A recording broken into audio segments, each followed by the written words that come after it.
Update 2, my brother framed me of rope 8 years ago, but the truth has finally been revealed. I got a call from an unknown number. When I picked it up, I could hear someone cry. I instantly recognized that voice. It was Amanda, the girl who my brother used to frame me, and I cut the call, trying to hold back my anger. Kim was with me and saw my face and came over concerned.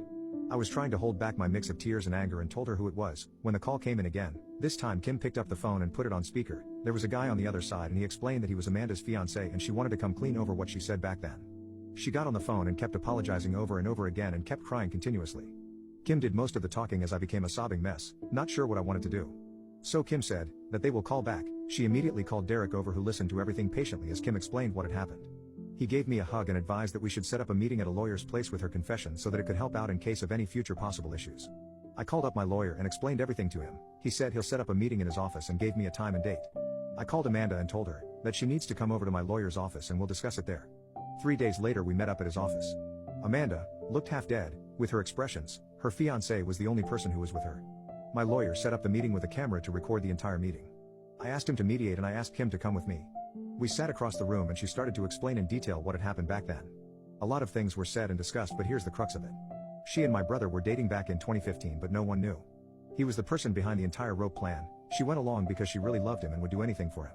He got a new phone and stole my profile pic from my WhatsApp number back then, and they used it to create the fake screenshots by chatting back and forth with Amanda. I went from crying to filled with rage. I can honestly say that if it wasn't for Kim, I might have been charged with assault. Kim was pretty furious and worked up as well, partially due to the pregnancy, and she tore Amanda a new one with her verbal lashes. Though my lawyer tried to maintain things civil, it was clear that Kim was pretty ticked off. She went further to tell her fiancé, if he still marries this human garbage then he deserves what's coming to him. Fighting back anger and tears, I asked them, why are they coming out and telling it to me now? Her fiancé Mark came forward and explained. He said that they were pretty intoxicated a couple of weeks back and she blurted out how she helped an ex destroy a marriage. That stuck with him, and after asking non-stop and pushing her, she finally came clean to him. It was then that he pushed her to own up to her mistakes if she wants peace in her life. Apparently after she helped Henry, he started becoming cold and distant with her and eventually broke off 6 months later. At that point she felt terrible but was too scared to come clean and spent a lot of time in therapy trying to work through her issues.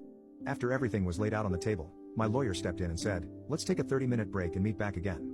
Amanda and Mark stepped out, and our lawyer discussed that if I want he can go after her and my brother for defamation. The evidence available is more than enough for me to do what I want.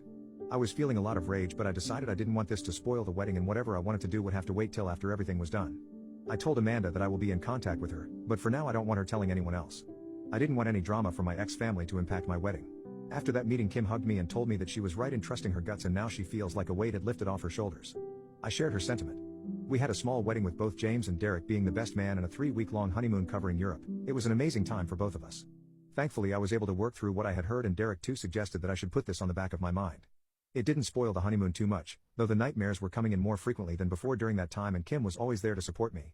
I also had a discussion with my therapist who told me that I will need to confront my ex-family sooner or later, if not for anything else, then for closure. After thinking a lot about all that had happened, I decided to reach out to Amanda in July and told her what she needed to do.